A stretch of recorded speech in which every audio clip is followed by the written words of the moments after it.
Good morning. My name is Francine McClemens Arndt, and I would like to touch upon the topic of does democracy stifle growth? Understanding the argument. In his video, Does Democracy Stifle Economic Growth?, Hsing Huang compared the economies of China and India and posed the possibility that India's economy was being stifled by democracy. Huang contends that China grew faster than India because of its one-party system. Democratic systems are constrained by public opinion, and therefore the country becomes hindered by its own system. Let's test Huang's theory. We'll compare two countries that have a similar population size but different political party systems. The two countries I chose are Brazil and Pakistan, and the reason I chose these two countries is simply because they do have the similarities in population size, but are very different with regards to their political party systems. Brazil is a democracy. They have a population of 200.4 million and a population growth rate of 0.8%. Brazil's gross domestic product is at 2.2 trillion, and that is in US dollars. Agriculture makes up for 6% of this, industry makes up for 28%, and services make up for 66%.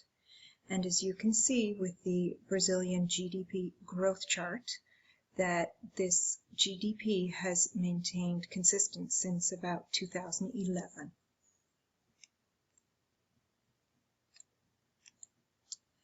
The life expectancy for Brazilian men is to age 70.2 on average, and for women that average is at age 77.5. Literacy rate for men is at 90.4%, and for women that rate is at 91.8%. And the definition of literacy for Brazilian citizens is at age 15 and over, they can read and write. Pakistan is a single-party rule. Population is 191.7 million, and the population growth rate at 1.49%. Gross domestic product for Pakistan is at 232.3 billion, and that also is in US dollars. Agriculture makes up for 23% of this, industry at 22%, and services at 55%. And as you can see, the chart at the bottom of the screen shows that Pakistan has had a growth rate steadily since about 2010. The life expectancy for men in Pakistan is 66.5 on average, and for women to age 67.2 on average. Literacy rate for men is 69%, and for women it is 45%. And the definition of literacy for Pakistan citizens is age 10 and over. They can read and write as of 2008-2009. Putting the pieces together, when we do a side-by-side comparison between Brazil and Pakistan, you can see that there is a significant difference. For GDP, Brazil at 2.246 trillion and Pakistan at 232.3 billion. Life expectancy for men and women in Brazil is a lot higher than the life expectancy for men and women in Pakistan. Literacy rate for men and women in Brazil significantly higher than the literacy rate for the men and women of Pakistan. Most notably for women.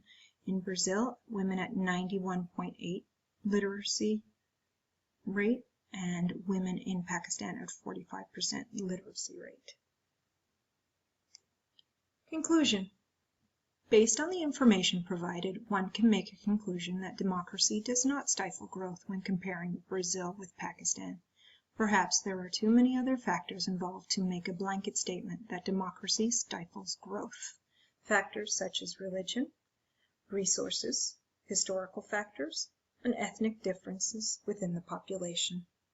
When doing a side-by-side comparison, The democratic system of Brazil clearly is stronger than the one-party system of Pakistan. A country, its government, and its education system has a defined relationship.